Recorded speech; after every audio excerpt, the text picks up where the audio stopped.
ఇది దేవుణ్ణి గణపరచడానికి లోకంలో నుంచి వేరే వచ్చినామని ప్రభు వాక్యము చలవిస్తుంది. ప్రియులారా, రండి దేవుని యొక్క సన్నిధిలో శ్రేష్టమైనటువంటి ఆయన యొక్క పవిత్రమైన జీవ గ్రంథంలో మనం ముందుకు సాగుదాం. ప్రతి ఒక్కరు కూడా గమనించాలని, దేవుని ఎందుకు స్థుతించాలో, ఎల్లవేళ ఎందుకు ఆయనను కీర్తించాలో, గణపరచాలో ఒకసారి మనం లేఖనంలో మనం చూసినట్లయితే నిర్గమకాండం 20వ అధ్యాయం 24వ వచనం. నిర్గమకాండం 20వ అధ్యాయం 24వ వచనం.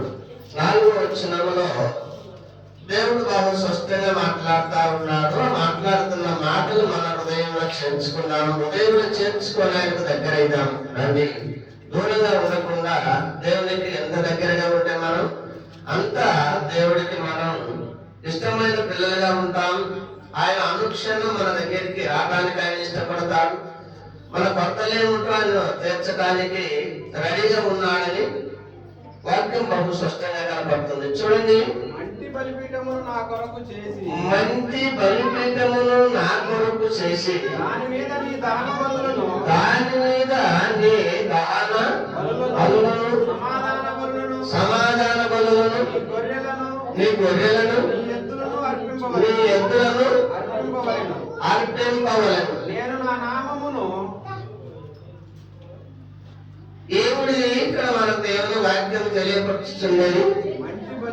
మంటి బలిపీఠమును నా కొరకు చేసి దాని మీద నీ దాన బలులను సమాధాన బలులను గొర్రెలను ఎడ్లను అర్పింపవలెను. నేను నా నామమును జ్ఞాపకార్థముగా ప్రతి స్థలములో నీ యొద్దకు వచ్చి నిన్ను నేను ఆశీర్వదించదను. నా నామమును బట్టి చెప్పండి, నా నామమును బట్టి జ్ఞాపకార్థముగా నా స్థలం ఎక్కడైతే ఉంటుందో ఆ ప్రతి స్థలములో నీ యొద్దకు వచ్చి నేను నిన్ను ఆశీర్వదించదను. దేవుని యందు భయభక్తులు కలిగి నేను నడుచుకునే ఎడల ఆయన నామ ఘనతను, ఆయన నామాన్ని ఘనపరచడానికి కట్టబడినటువంటి ఆయన స్థలంలో, ఏ స్థలములో ఉండే మోకాల్లో వచ్చినా ఆయన నామమును బట్టి కట్టిన స్థలములో, ఆయన మందిర ఆవరణంలో ఏం చేస్తాడంటే నీ యొద్దకు వచ్చి నిన్ను ఆశీర్వదిస్తాను. నీకే ఇబ్బందులు ఉన్నాయో నీ యొద్దకు వచ్చి నేను ఆశీర్వదిస్తాను. అర్థమవుతుంది అంటారా? నీ యొద్దకు వచ్చి ఆశీర్వదిస్తాను. ఈ రోజు నిజంగా ఎంతమంది ఈ స్థలంలో లేరు. ఒకవేళ ప్రభువు మన మొర ఆలకించుకుని ఇప్పుడే వచ్చి ఆశీర్వదించాలని వస్తే ఎంతమంది కొత్త ఉన్నారు చెప్పండి. ఇప్పుడు ఎంతమంది పోగొట్టుకుంటారు చెప్పండి. అంటే దేవుడు వచ్చేటప్పుడు చెప్పొస్తాడా? దేవుడు వాక్యము బాగానే ఉంది, నీ ఎంతకు నేను వస్తాడో, నన్ను ఏ టైం వస్తాడో తెలియదు.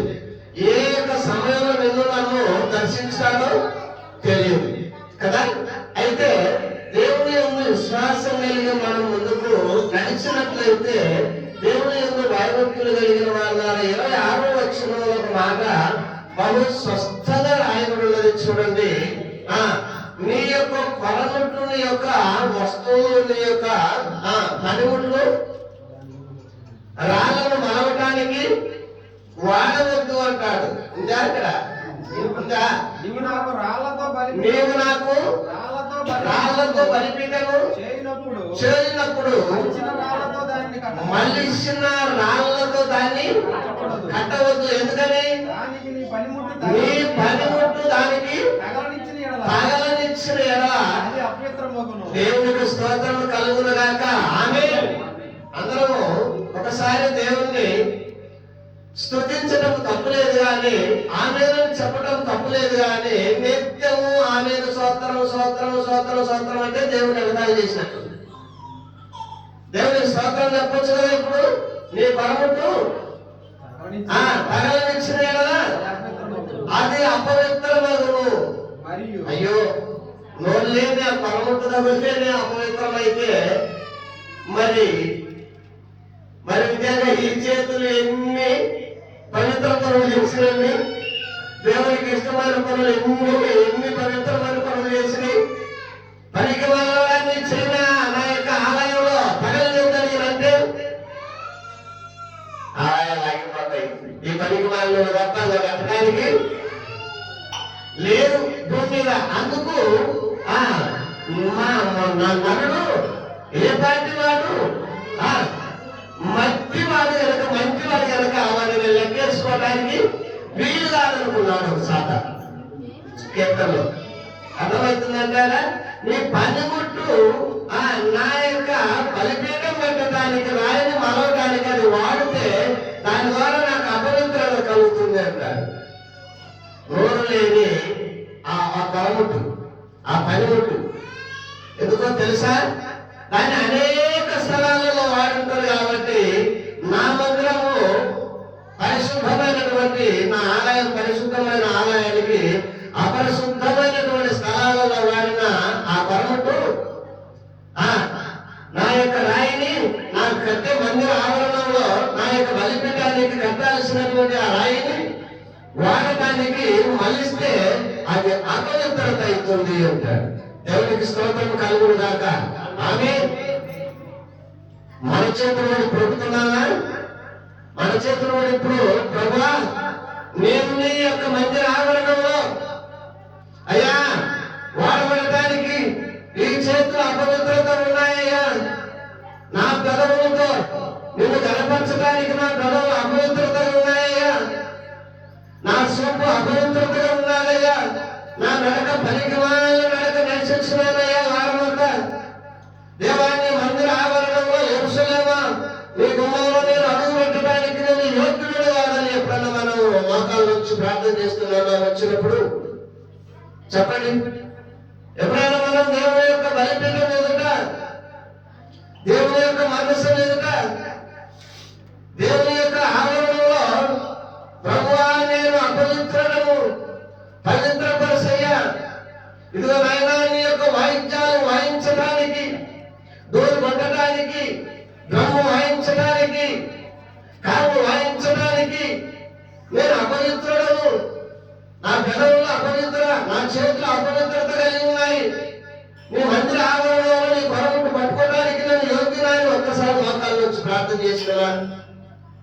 ప్రభువా మైకు పట్టుకోని ప్రార్థన అయ్యా కీర్తన పాడటానికి నేను యోగ్యున్నా?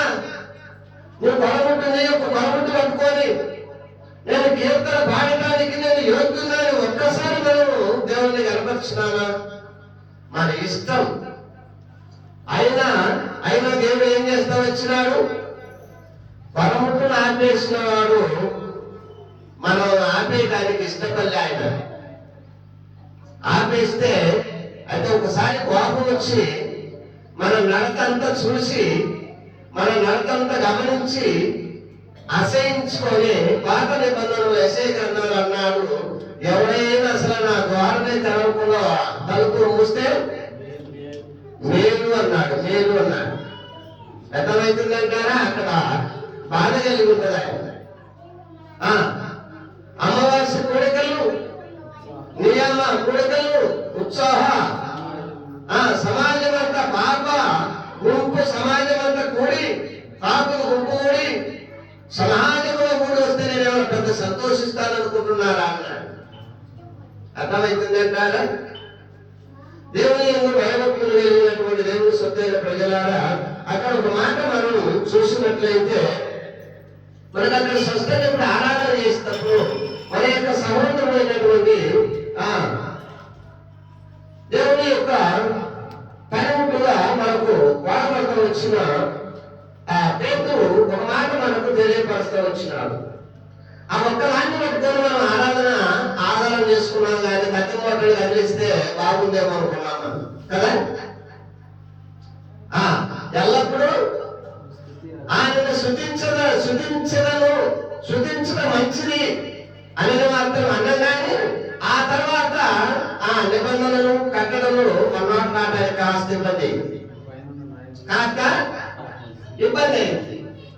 దానికాడికి వచ్చాడు కుదరదయ్యా, నేను వదిలి నుంచి నాకు అలవాటు లేదు కదా, ఇప్పుడు మీరు అది కదిలించి తెప్పాలి, శుద్ధించడం అంటే ఏదో సమయాన్ని వచ్చి శుద్ధిస్తాను అని. చూడండి పైన నీ పైన అక్కడ మంచి పవిత్రమైన మాటలు చెప్పడానికి మర్చిపోయాను. అయ్యా, నా పైన ఉన్న వారిని దుఃఖించిన దినాలు ఎన్నో ఉన్నాయి. ఆ యొక్క దుఃఖించిన దినాలలో నాకు నిస్ప్రయోజనం అనుకోలేదు, నాకు ప్రయోజనమే అనుకున్నాను అని అన్న ఆ సందర్భాలు అక్కడ ఉన్నాయి. అర్థమవుతుంది అంటారా? నీ పైన మా పైన నాయకులుగా ఉన్నవారు లెక్క అప్పచెప్పవలసిన వారి వలె మీ ఆత్మలను లెక్క అప్పచెప్పడానికి ఎవరికి అప్పచెప్పాలంట? మీ ఆత్మల లెక్క అంట ఎవరు లెక్క అప్పచెప్పాలంట? సేవకుడు. అయితే సంఘము తప్పిదము చేస్తే సంఘ సేవకుడికి శిక్ష అంట, అప్పచెప్పాలంట. ఏదో ఆలోచనలు కటక్కన అనకపోతే చెప్పకపోతే ప్రభువు చెప్పకపోతే నువ్వెందుకు నాకు అప్పచెప్పలేదు? అర్థమవుతుంది అంటారా? ఇదిగో నేనేం చేసినా సరే కానీ నువ్వు మటుకు దేవుడు చెప్పా చూస్తూ ఉండంతే లేకపోతే అంతే కదండి, అంతే కదా. మొన్న కూడా పాపం ఈ మధ్య కూడా పాపం చీదలు పడారు. ప్రభా నేనేం చేయలేదయ్యా, తాను ఎందుకు నన్ను దూషిస్తున్నాడు అని అంటే పాపం బజారు పోయి మొగ్గుతున్నారట. ఏంటో ఆయన అసలు అనొచ్చు అనేదేంటో 4 ఈయన నోకారాదండి. బజారు పోయి నొక్కుట్లాడేదేందుకు? దేవుడు వాక్యం వింటున్నారా లేకపోతే సన్నాలు వస్తున్నారా? దేవుడి సేవకుడు అనుకుంటున్నారా లేకపోతే కూలుడు అనుకుంటున్నారా? నీ పైన నాయకులకు లెక్క ఒప్పచెప్పవలసిన వారి వలె మీ ఆత్మలను కాయుచున్నారు. దుఃఖంతో ఆ పని చేసిన మీకు నిష్ప్రయోజనమే. దుఃఖముతో సేవకుడు ఏం పని చేసినా మీ కొరకు అది నిష్ప్రయోజనమే, అది నష్టమే. కాబట్టి అది మనం ఆరాధన చేయలే, దాన్ని మనం ఎత్తుకోలేలే. ఎన్నోసార్లు అయ్యా నా పైన ఉన్న వారిని దుఃఖపరిచినాను, నీ సేవకులను దుఃఖపరిచినాను. అర్థమవుతుందంటారా? ఆ ప్రకారం చేసిన తర్వాత ఏం కాదంటే మనకు నిష్ప్రయోజనము అని రాయబడింది. వినటానికి మనం అలవాటు పడితే, ఉదయం తెరవబడితే, దేవుని వాక్యాన్ని వినటానికి ఇష్టపడితే మనం వినగలుగుతాం. కానీ చెప్పడానికి ఇష్టపడ్డాడు వినటానికి పడతారా? చెప్పడానికి ఇష్టపడ్డాం మనం. అట్లా కాదు, నీకు తెలియదు పాడు కాదు. చెప్పడానికి ఇష్టపడ్డవాడికి వినడానికి ఇష్టపడదు. వినటానికి ఇష్టపడ్డవాడు ఎంతటికైనా ఎక్కిపోగలడు. విన్నదాని ద్వారా నేర్చుకుంటాడే తప్ప చెప్పడం అలవాటు పడ్డాడు చెడిపోతాలని చెబుతానే ఉంటాడు. నేను బాబు నేను కొత్తూరు పోయి ఏదో డోరు ఎనపది ఒకటి మన 400 మాల ఒక డోరాలు తయారు చేయ మెస్సు కడదామా కోడి పిల్లలకి అర్థమని చెబుదామని పోతే ఒక ఆయన పాపం ఆ చెల్లు ఆన్ చేసుకొని ఊరికి వచ్చి ఆ చెల్లు అదంతా ఆన్ చేసుకొని పోయిందంట. చివరి చీర అందరూ కాస్త నవ్వించే సీన్ ఉంటది కదా మధ్యలో. అవన్నీ మాస్టర్ గారు మీరు ఇతరా అంటే ఇని డిస్ట్రిక్ట్ అంటే సరే ఇని డిస్ట్రిక్ట్ అయితే వేరు మూర్తి లేకుండా ఏమన్నా నాకు దారి దొరుకుతుంది అని అనున్న వ్యక్తి నవ్వి నాకు చెప్తా ఉన్నాడు. అవన్నీ నాకు చెప్పడాకల్లా నేను ఇని వదిలేసినాయి. ఇప్పుడు పరిశుద్ధమైన దేవుణ్ణి ఎల్లప్పుడూ నేను ఆయన సూచించడానికి ఉండలే తప్ప ఇక ఆ చరిత్ర లేకపోతే నేను చెప్పినవన్నీ నీకు ఇరటం అయింది. అసలు ఆ నాటకంలో ఏమన్నా నీతి ఉందా? నీతి మార్గం ఎక్కడ చెప్పిన మాటలు నిజంగా కనపడుతున్నాయా అనేది అన్నప్పుడు ఓహో అట్టయితే ముద్రే తూతే ఇంకా చాలా అంత గందరగోళం అయిందని ఇంకా అసలు పెద్ద తవ్వకుండా నీకు పాలేజ్ చేయకుండా ఏ పేసి కాకుండా పడుతుంది. అసలైన సంగతి చెప్పు, అసలైన సంగతి చెప్పు, దాంట్లో అసలైన సంగతి చెప్పుకోండి అట్టనా. అదే రాజయోగం వల్ల పిల్లలు పుట్టాలని అడగాలని ఉందేమయ్యా. రాజయోగంలో పిల్లలు పుట్టి తెలియడానికి నువ్వు ఎందుకు మళ్ళీ నేను దేవుడిని చెప్పేది? నువ్వు పిల్లలంటే నేను పిల్లలంటే, నువ్వు పిల్లలు చేసుకుంటే నేను పిల్లలు చేసుకుంటే దానికి అర్థమేంటి? అది దేవుని యందు నిత్యము నిత్యము ఎవరిని శుద్ధించాలట? దేవుని శుద్ధించాలి. అయితే నిత్యము మన పైన ఉన్నవారిని ఏం చేసుకోవాలంట? వారి మాట విని, మన పైన ఉన్న వారి మాట విని ఏం చేయాలంటే వారికి లోబడి ఉండేది. అదే మనం నేర్చుకోవడానికి వచ్చింది. మన పైన ఉన్న వారు ఏదైనా చెబితే విని దాన్ని నేర్చుకొని లోపడితే ఎంతటికైనా మన పిల్లలకి రేపొద్దున మన పిల్లలకి ఏం చెప్తాం? మన పొద్దున బోధ చెప్పగలం. మా పితరులు ఇలాగా బోధ చేస్తున్నారయ్యా, మా పితరులు ఇలాగున దేవుని గణపరుస్తూ వచ్చినారు, వారికి మేము లోపడి ఉన్నాము, వారికి మేము పరిచయం చేస్తూ వచ్చినాము అనే దానికి మనకు అవకాశం ఉంటుంది. ఆ లాభం చేస్తే మన యొక్క పితరుడైనటువంటి యేసుక్రీస్తు వారికి మనం దాసులుగా ఉన్నట్టు అవుతుంది. చూడండి, అదేవిధంగా మనం ఏం చేస్తూ వచ్చినారంట? నా నామమును బట్టి అనేక స్థలాలలో ఆయన కొరకు మనం ప్రార్థన చేసినప్పుడు, ఆయన కొరకు మనం మొరపెట్టినప్పుడు ఏం చేస్తాడంట? ఆయన మీ యొద్దకు వచ్చి మేము ఆశీర్వదిస్తాడంట. అయితే ఆయన మళ్ళా ఎందుకు ఆయన మన దగ్గరికి రావాలని ఉన్నాడో, రావడానికి ఎంత శ్రేష్టమైనటువంటి మనసుగా మనం కలిగి ఉండాలో, మనం ఎలాంటి స్థితిలో ఉంటే యేసుక్రీస్తు ప్రభు దేవుడు సృష్టికర్త అయినటువంటి దేవుడు మన దగ్గరికి వస్తాడో చూసినట్లయితే అక్కడ దేవుని యందు భయభక్తులు కలిగినటువంటి దేవుడు సొత్తైన ప్రజలారా, ఈ మలాకీ గ్రంథం 3వ అధ్యాయం 2వ వచనంలో మనం చూసినట్లయితే అక్కడ కొంత మనకు దేవుని యొక్క ఆదరణ మనం ముందుకు తీసుకొచ్చున్నాడు. దేవుని యొక్క ఆదరణ మనం ముందుకు తీసుకొచ్చినాడు. 3వ అధ్యాయం 2వ వచనం. 3వ అధ్యాయం అయితే ఆయన వచ్చు దినమును ఎవరు సహింపగలరు? ఆయన వచ్చే దినము ఎవరు భూమిగా సహింపగలడు? చూడలేడు, చూసి బ్రతకలేడు. అది ఒక్కటి దిగించుకున్నారు దేవుని ఎరగని వాళ్ళు. యేసు ప్రభువును నమ్ముకున్నామని, సేవ చేస్తున్నామని, సేవకునేని నేను 30 సంవత్సరాలు 20 సంవత్సరాలు 50 సంవత్సరాల నుంచి సేవ చేస్తున్నానని వాళ్ళందరూ కూడా ఈ ఒక్క మాటను పట్టుకొని అలాడుతా ఉన్నారు. పాపం దేవుడు కనపడితే బతుకుతాడా, దేవుడు కనపడితే బతుకుతాడా, దేవుడు కనపడుతున్నాడు కనపడ్డాడు అని అంటారు. ఇది తప్పుడు బాధ. దేవుడు కనపడితే బతకడని వాక్యం చదివించింది లేదా? 2వ కాండం 20 మలాకీ గ్రంథం 3వ అధ్యాయం 2వ వచనం చూడండి అంటారు. లేదు 2వ కాండంలో చూడండి అంటారు. అయితే అక్కడ ఒక మాట మనం చూసినట్లయితే కనపడుతుంది ప్రియులారా. అయితే ఆయన వచ్చు దినమును ఎవరు సహింపగలరు? ఆయన అగుపడగా ఎవరు వాడగలరు? కంసలి అగ్ని వంటి వారు, కంసలి దారిలో కాల్చబడిన ఎర్రటి ఆ కొలిమిలో కాలిన కరువు లాంటి వాడు అంట. అది ఆడదగిన సూర్యునే మారిపోతుంది. అయితే అక్కడి నుంచి మళ్ళా ఇంకొక స్థానంలోకి వస్తే మనకు తెల్లదారిగా కనపడుతుంది. సాకలి వాడి సబ్బు వంటి వాడు మహా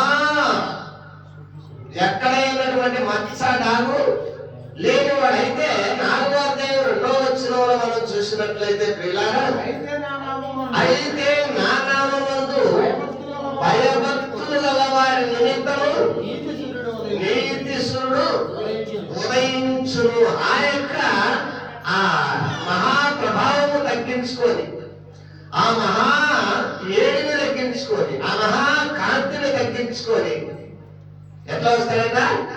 నీతి సూర్యుడుగా ఈ సూర్యుడు కూడా కాదంట. ఈ సూర్యుడు ఆలోచన కానీ అన్ని ఎక్కువైతే అందులో తట్టుకోలేదని నీతి సూర్యుడుగా చల్లని శ్రేష్టమైనటువంటి సుగుణం కలిగి సమాధానకర్తగా ఎవరు పచ్చానా ఎవరి కొరకు ఎవరి కొరకన్నా నా నామందు భయభక్తులు కలిగిన వారికి, అందరికి కాదు, లోకంలో ఉన్న వారి అందరికి కాదు, లేదు మందిరంలోకి వచ్చిన వారికి కూడా అందరికి కాదు, కనపడడానికల్లా నమస్కరించిన వాడికి కాదు, చెప్పిన దానికల్లా ఊపట్టిన వాళ్ళకి కాదు, నా నామందు భయభక్తులు కలిగి చెప్పబడిన మాటలు హృదయంలో చేర్చుకున్న వారి కొరకు ఎవరు వస్తున్నారంటారు? నీతి సూర్యుని పంపగలను, నీతి సూర్యుని పంపగలను. అయితే అతని రెక్కలు ఎలాంటి? దేవుడికి స్తోత్రం కలుగును గాక. ఆయన రెక్కలు ఆరోగ్యము కలిగేంత, ఆరోగ్యము కలిగేంత. అది చేసే కానీ ఇదో నువ్వు నాకు ఏదైనా బలర్పించకపోతే, నాకు ప్రయోజనం కట్టకపోతే, నాకు కోట పోయకపోతే, నాకు కోట పోయకపోతే నిన్ను నీ అమ్మను అలాగే పశువులు గద్దె పోతే నేనే వచ్చింది అనేవాడు కాడు. అసలు గద్దెకే వచ్చేవాడు కాడు. అర్థమవుతుంది అంటారా? మనం దేవుడు అనుకుంటాం గద్దె పోతే, గద్దెలోకి వచ్చే దేవుడు పాపం గద్దె వల్ల అపవాది. అపవాది ఏం చెప్పుంది? నేనేలా వచ్చింది? నన్ను తలుచుకోలేదురా, నువ్వు నన్ను వదిలిపెట్టినావా? నిన్ను విడిచిపెట్టారా? నిన్ను విడిచిపెట్టండి, బరి విడిచిపెట్టండి, బరి విడిచిపెట్టండి, నేను తోడుకుంటాను విడిచిపెట్టాను. అర్థమవుతుంది అంటారా?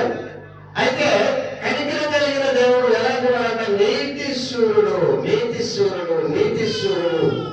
ఆ నీతి సూర్యుడిని ఆరాధించే నువ్వు నీతిగా ఉండవా? నువ్వు నీతిగా ఉంటే నిజంగా నీ కొరకు నీతి సూర్యుడు ఉదయించగలడు.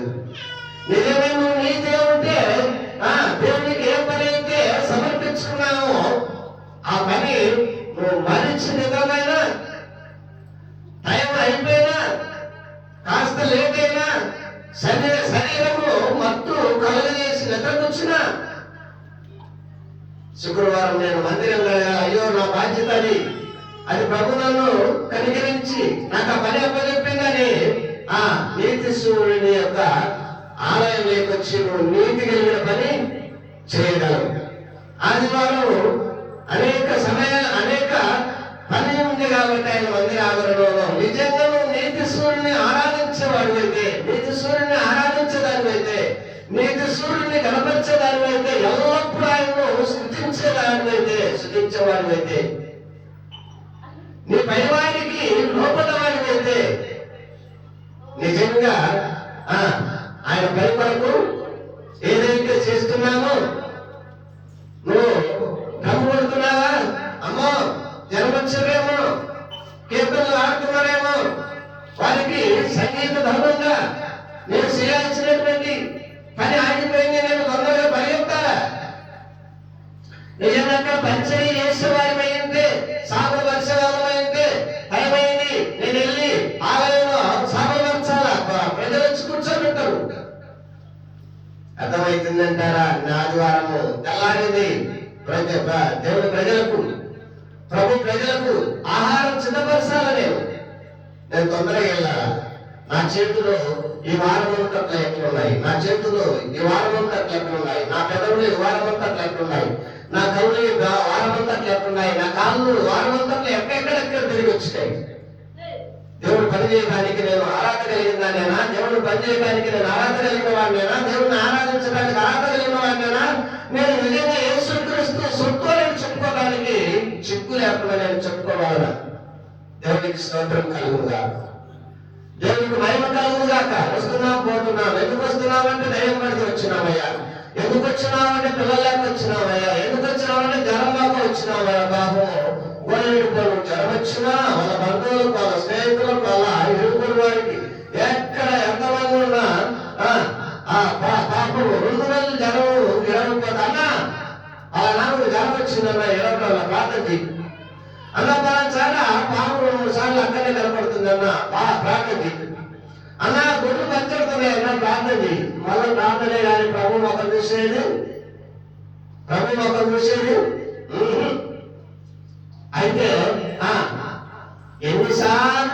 అలాగూ చెప్పి దేవుడు ముఖము చూడనప్పుడు దేవుడి పనివాడికి ఏమైతుందట, దేవుడి సేవకుడికి ఏమైతుందట,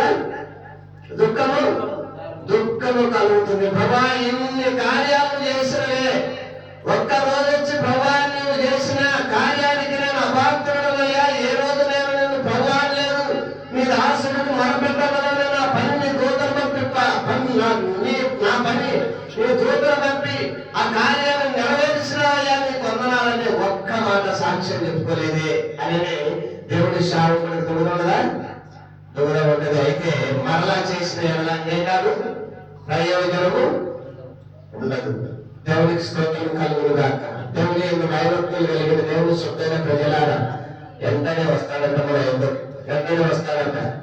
ఆయన వస్తే మనం తట్టుకోలేమని, ఆయన మనం చూడలేమని, ఆయన యొక్క కుమారుడిగా మానవ శరీరం ధరించి, ఆయన కుమారుడిగా ఒక శిశువుగా, ఒక ఏ యొక్క ఆదరణ లేని వారిగా, ఒక పేదవారిగా, పేద వర్గంగా ఇంట్లో ఆ యేసుక్రీస్తు నామమున దేవుడే సృష్టించిన దేవుడే దిగి రావాల్సి వచ్చిందంట. నీ యొక్కకు వచ్చి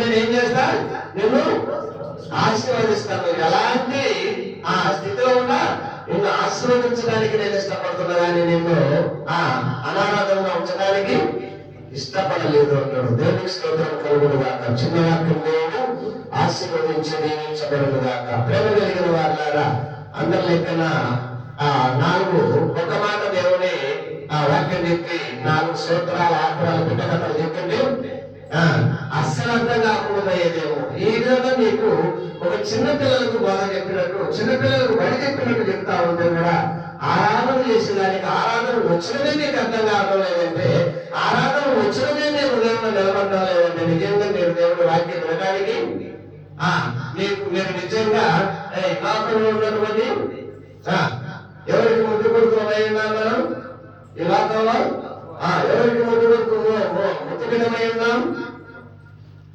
వారికి ముద్దు బిడ్డమై ఉన్నాం. కానీ దేవునికి ఇష్టమైనటువంటి ప్రియమైన పిల్లలుగా ఉన్నట్లు కనబడటం లేదు. దేవుని స్తోత్రం కలుగును గాక. మన యొక్క సహోదరి త్వరగా మైకు పట్టుకొని నిజంగా పాడుతూ ఉంటే అంత సంతోషం ఉంది, ఉల్లాసం. ఆ ఇండియాలో ఉన్నటువంటి ఆ పాపలో ఉన్నటువంటి శిరీష అలుపు రాకుండా పాడుతా ఉంది. అలుపు రాకుండా ఉల్లాసంతో పాడాలన్నట్టుగా మనం ఎప్పటి నుంచో పాడతా మనం వదిలేసుకుంటున్నాము. కొత్తగా పాడుతా ఉన్న వాళ్ళకు ఎంత ఉల్లాసంలో చూడాలి. ఉల్లాసం ఉన్నవారు పాడాలన్నా, వాక్యం చెప్పాలన్నా, దేవునికి విధేయత కలిగి, దేవునికి ఆదరణ కలిగి, దేవుని యొక్క ఆసక్తి కలిగి మనం నడుచుకుంటే దేవుడు మనకు ఆదరణకర్త అయి ఉంటాడు. మన దగ్గరికి వచ్చి మనం ఆశీర్వదిస్తాడు. ఏదైనా మనం పని చేయాలనుకుంటే ఆయన నిజంగా ఆశీర్వదిస్తుంటాడు. మనం ఏదో ఒక్క పెట్టుకొని సార్లు చెప్పాలని మన హృదయంలో అనుకుంటున్నాం అనుకో, ముందుగా నేను అనుకుంటున్నా అమ్మాయి నువ్వు ఇక్కడ దాని మన సంగతి అబద్ధం సాక్ష్యము, అబద్ధ సాకులు చెప్తావని నాకు తెలుసు, నువ్వు చెప్పాల్సిన పని లేదు, నేను ఎప్పుడో నేను ఏం చేసినా దేవుడికి స్తోత్రం కలుగును గాక. చిన్న వాక్యం దేవుడు ఆశీర్వదించి నియమించబడును గాక. ఆమేన్.